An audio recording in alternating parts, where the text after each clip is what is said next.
మాజీ MLA Giddi Eshwari Paderu ST నియోజకవర్గంలో స్వతంత్ర అభ్యర్థిగా బరిలో దిగాలని మాజీ ఎమ్మెల్యే నిర్ణయించుకున్నారు. తెలుగుదేశం టికెట్ రాకపోవడంతో తీవ్ర నిరాశ చెందిన ఈశ్వరి అనుచరులు పెద్ద ఎత్తున నిరసన ప్రదర్శనలు జరుపుతూ టీడీపీ అధిష్టానం మనసు మార్చుకుంటుందేమోనని ఎదురుచూశారు.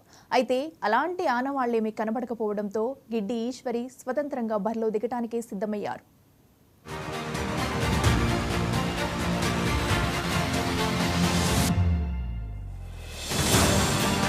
ఆంధ్ర యూనివర్సిటీలో ఎంఏ చదువుకొని టీచర్గా కూడా పనిచేసిన గిడ్డి ఈశ్వరికి రాజకీయాలు కొత్తేమీ కాదు. ఆమె తండ్రి అప్పలనాయుడు మాజీ ఎమ్మెల్యే. సమైక్యాంధ్ర ఉద్యమంలో చురుగ్గా పనిచేసిన గిడ్డి ఈశ్వరి 2014లో వైసీపీ నుంచి పోటీ చేసి ఎమ్మెల్యే అయ్యారు. కానీ అప్పుడు టీడీపీ అధికారంలోకి రావటంతో 2017లో టీడీపీలోకి వెళ్లిపోయారు. 2019లో టీడీపీ నుంచి పోటీ చేసి దాదాపు 40,000కు పైగా ఓట్ల తేడాతో ఓడిపోయారు. ఈసారి టికెట్ ఆశించిన కిల్లు వెంకట రమేష్ నాయుడిని టీడీపీ అధిష్టానం అభ్యర్థిగా ప్రకటించింది.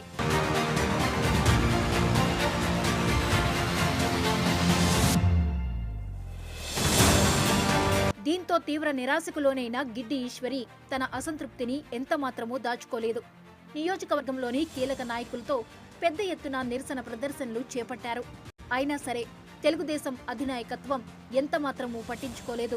3 జాబితాలు వచ్చినా ఇంకా పేరు లేకపోవడంతో బెంగ కాస్త భయంగా మారిపోయింది. ఈ భయాలు అనుమానాల మధ్య ఆమె భారమంతా మోదకొండమ్మ తల్లి మీద వేశారు.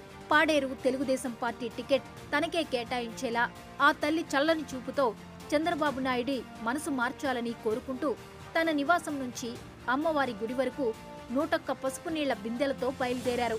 మోదకొండమ్మ తల్లికి అభిషేకం చేసి ప్రత్యేక పూజలు చేశారు గిడ్డి ఈశ్వరి.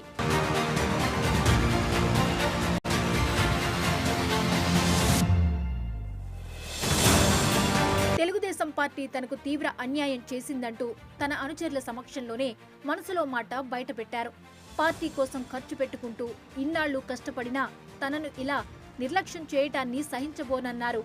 ఎండనక వాననక కొండనక కోననక తిప్పి తిప్పి తిప్పి మనల్ని రాచి రంపాన పెట్టి హింస పెట్టి మన శ్రమని, మన కష్టాన్ని, మన సమయాన్ని, మన వయసుని, మన సొమ్ముని అన్నింటినీ కూడా దారపోసుకునేటట్టు చేసి ఈరోజు మీరు అక్కర్లేదు, మీతో పని లేదని చెప్పి ఈరోజు నిర్దాక్షిణ్యంగా వదిలేస్తే మనల్ని ఏడిపించాలని వాళ్ళు అనుకుంటున్నారేమో. మనం ఏడ్చే రకం కాదు, ఏడిపించే రకం. ఈ రోజు నుంచి స్టార్ట్ చేద్దాం. రేపటి నుంచి వాడు గుండెల్లో రైలు పరిగెట్టేలాగా. ఎందుకంటే 5 సంవత్సరాలు పరుగులు పెట్టాం. గ్రామానికి వెళ్ళాం, ఇంటింటికి వెళ్ళాం. ఎంతమంది ఓటర్లు ఉన్నారో మనకు తెలుసు, ఎవరు ఓటేస్తారో మనకు తెలుసు, ఎవరు దేనికి వేస్తారో ఇప్పుడు అలా స్కానింగ్ చేసినట్టు చెప్పేటువంటి సత్తా ఇక్కడ ఉన్నటువంటి మనందరూ కూడా సాధనతో, అనుభవంతో సాధించాం. ఈ 5 సంవత్సరాలు పడ్డ కష్టం ఇంకొక నెల రోజులు పడదాం.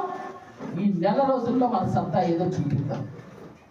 ఈ పరిస్థితిలో స్వతంత్రంగా బరిలో దిగటం ఒక్కటే మార్గమని ఆమె తన నిర్ణయాన్ని ప్రకటించారు. ఇది మా గిరిజన ప్రజలు ఈరోజు కోరుకుంటున్నారు. ఖచ్చితంగా వాళ్ళందరి కోరిక మేరకే నేను ఇండిపెండెంట్ గా పోటీ చేస్తున్నాను. ఈరోజు ఇండిపెండెంట్ అంటే నిజమే, అది సర్పంచ్గా లేదంటే ఎంపీటీసీగా జడ్పీటీసీగా పోటీ చేసినప్పుడు కూడా ఇండిపెండెంట్ అంటే భయమే. కానీ ఈరోజు ఒక దన్ను ఉంది, మనకి ఒక కసి ఉంది, ఒక ఆశ ఉంది. మనమందరూ కష్టపడేటటువంటి తత్వం మనలో ఉంది. నాకు నమ్మకం ఉంది, మనమంతా గెలుస్తామని, గెలిచి తీరుతామని. మొత్తానికి పాడేరులో గిడ్డి ఈశ్వర్ని ఒప్పించడంలో టీడీపీ విఫలమైంది. ఇప్పుడక్కడ ముక్కోణపు పోటీ తప్పేలా లేదు. మిగిలిన 2 అభ్యర్థులు కొత్తవారు కావటం కూడా గిడ్డి ఈశ్వర్కి అనుకూలిస్తుందని ఆమె అనుచరులు విశ్లేషిస్తున్నారు.